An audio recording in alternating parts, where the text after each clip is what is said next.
Good morning. We're outside again.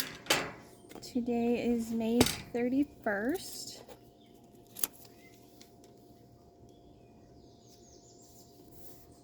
Okay. Ecclesiastes. This is the last of Ecclesiastes, and this will sound familiar. So, May 31st, 2024. Life's true meaning. Purpose and balance in life. There is a time for everything, and a season for every activity under heaven. A time to be born, and a time to die. A time to plant, and a time to uproot.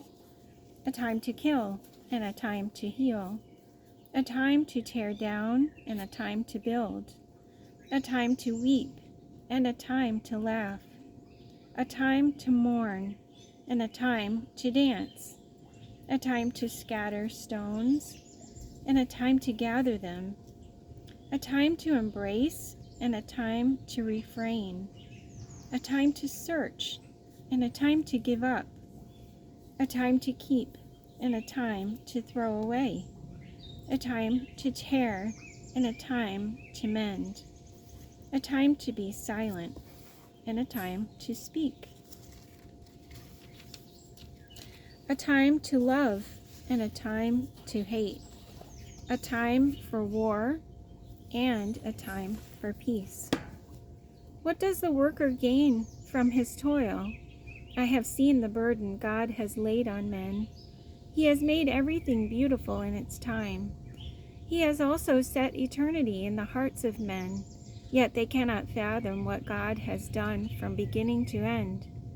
I know that there is nothing better for men than to be happy and do good while they live, that every may eat and drink and find satisfaction in all his toil. This is the gift of God. I know that everything God does will endure forever. Nothing can be added to it, and nothing taken from it. God does it so that men will revere him. Whatever is has already been, and what will be has been before, and God will call the past to account. And I saw something else under the sun. In the place of judgment, wickedness was there. In the place of justice, wickedness was there. I thought in my heart, God will bring to judgment both the righteous and the wicked, for there will be a time for every activity, a time for every deed.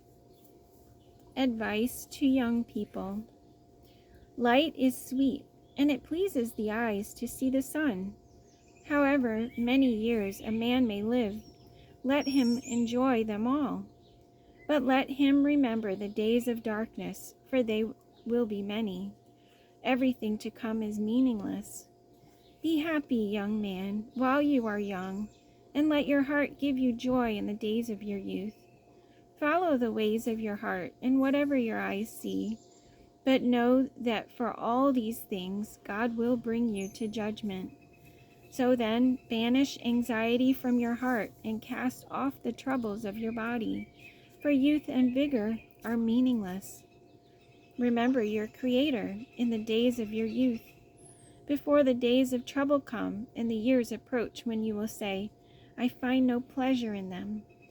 Before the sun and the light and the moon and the stars grow dark, and the clouds return after the rain, when the keepers of the house tremble and the strong men stoop, when the grinders cease because they are few, and those looking through the windows grow dim, when the doors to the street are closed and the sound of grinding fades, when men rise up at the sound of birds, but all their songs grow faint, when men are afraid of heights and of dangers in the streets, when the almond tree blossoms and the grasshopper drags himself along, and desire no longer is stirred. The man goes to his eternal home, and mourners go about the streets. Remember him before the silver cord is severed, or the golden bowl is broken, before the pitcher is shattered at the spring, or the wheel broken at the well, and the dust returns to the ground it came from, and the spirit returns to God who gave it. Meaningless, meaningless, says the teacher.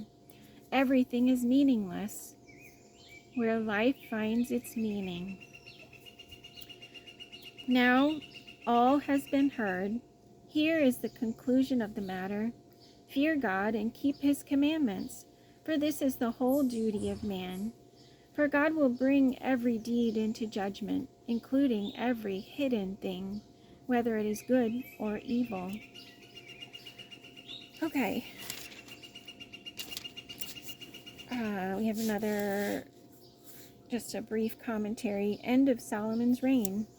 With that parting advice to those who would follow him in these days under the sun, Solomon himself falls prey to the same destiny which overtakes all men. After a rather obscure reference to other historical records pertaining to Solomon, perhaps the record of Samuel and the kings, the end of Solomon's life is given only brief mention. This is from 1 Kings and 2 Chronicles. So 1 Kings 11, 2 Chronicles 9. And it is around 931 BC. Other records of Solomon. As for the other events of Solomon's reign, from beginning to end, are they not written in the records of Nathan the prophet, in the prophecy of Ahijah the Shilonite, in the visions of Iddo the seer concerning Jeroboam son of Nebat? Solomon reigned in Jerusalem over all Israel 40 years. Then he rested with his fathers and was buried in the city of David his father.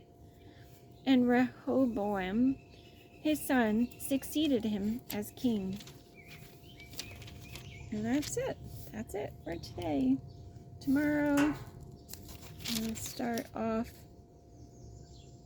Yeah, we'll continue on in 1 Kings and 2 Chronicles. That's it. Have a good day.